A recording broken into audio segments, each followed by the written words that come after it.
Assalamualaikum warahmatullahi wabarakatuh. Nama saya Mauliza Azanna. Saya mahasiswa dari Ilmu Politik, Fakultas Ilmu Sosial dan Ilmu Politik, Universitas Syakwala. Jadi, demi memenuhi tugas final saya, di sini saya ingin menjelaskan sedikit pemaparan tentang teori keadilan.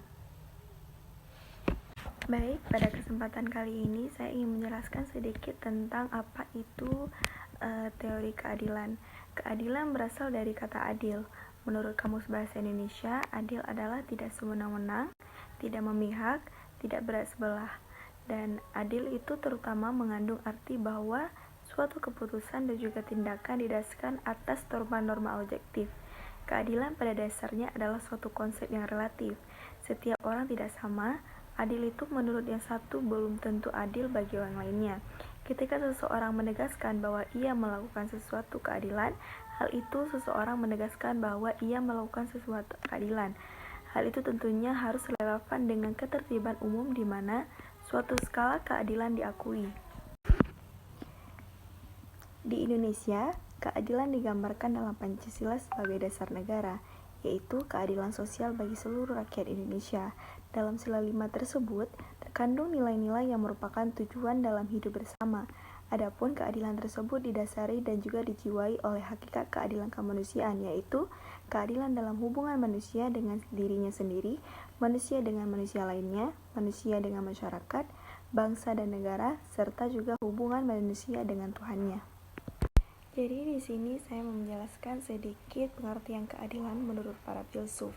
Yang pertama, yang saya ambil yaitu teori keadilan menurut Aristoteles. Aristoteles dalam karyanya yang berjudul Etika Nikomedia menjelaskan pemikiran-pemikirannya tentang keadilan.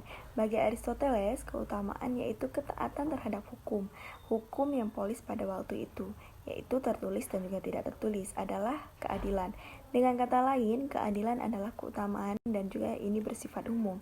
Theo Hugibers menjelaskan mengenai keadilan menurut Aristoteles di samping keutamaan umum, juga keadilan sebagai keutamaan moral khusus yang berkaitan dengan sikap manusia dalam bidang tertentu, yaitu menentukan hubungan baik antara orang-orang dan juga keseimbangan antara dua pihak. Ukuran keseimbangan ini adalah kesamaan menarik dan juga proporsional. Hal ini karena Aristoteles memahami keadilan dalam pengertian kesamaan. Teori keadilan menurut Aristoteles yang dikemukakan oleh Theo Hugibers adalah sebagai berikut. Yang pertama, keadilan dalam pembagian jabatan dan juga harta benda publik. Di sini berlaku kesamaan geometris. Misalnya, seorang bupati. Kemudian yang kedua yaitu keadilan dalam jual beli. Menurutnya, harga barang tergantung kedudukan dari para pihak. Ini sekarang tidak mungkin diterima. Kemudian yang ketiga, keadilan sebagai kesamaan aritmatis dalam bidang privat dan juga publik. Kalau seorang mencuri, maka ia harus dihukum tanpa mempedulikan kedudukan orang yang bersangkutan. Nah, sekarang kalau pejabat terbukti secara sah melakukan korupsi, maka pejabat itu harus dihukum dan juga tidak peduli bahwa ia adalah seorang pejabat. Dan yang ketiga, hukum dan di sini saya menjelaskan tentang hukum dan juga keadilan. Hukum itu sangat erat hubungannya dengan keadilan, bahkan dengan pendapat bahwa hukum harus digabungkan dengan keadilan supaya benar-benar berarti sebagai hukum. Karena memang tujuan hukum itu adalah tercapainya rasa keadilan pada masyarakat.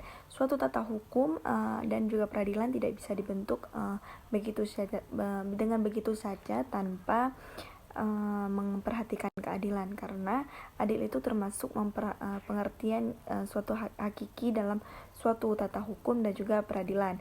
Oleh karena itu, haruslah ada pedoman pada prinsip-prinsip umum tertentu.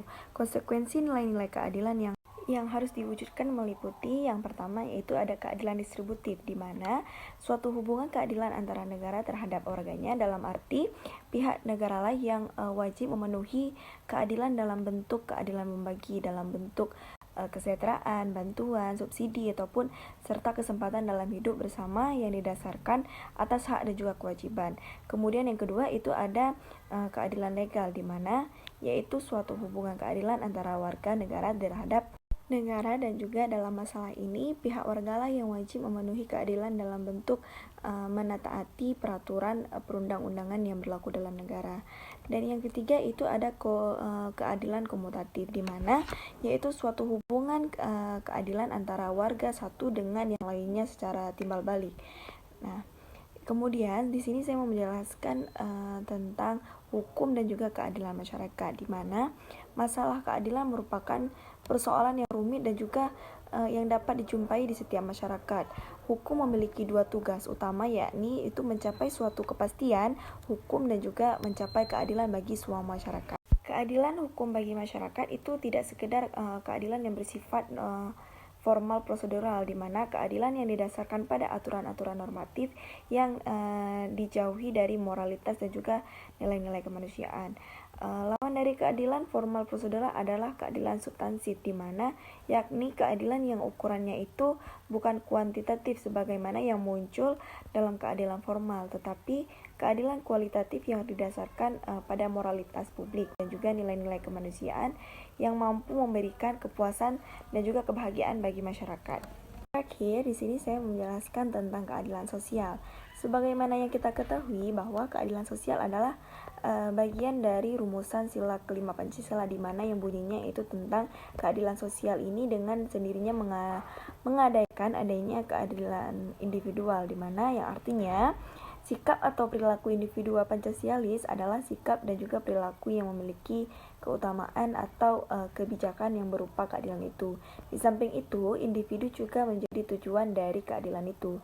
Maksudnya adalah keadilan tidak hanya ditujukan kepada masyarakat umumnya, melainkan juga kepada individu. Namun, individu ini bukan sekedar entitas otomatik yang terlepas sama sekali dari konteks sosial budayanya, melainkan individu dan juga keterhubungannya dengan individu lain dan juga dengan masyarakatnya. Di sini keadilan sosial tidak sama dengan sosialisme yang tidak terlalu peduli dengan kepentingan individu.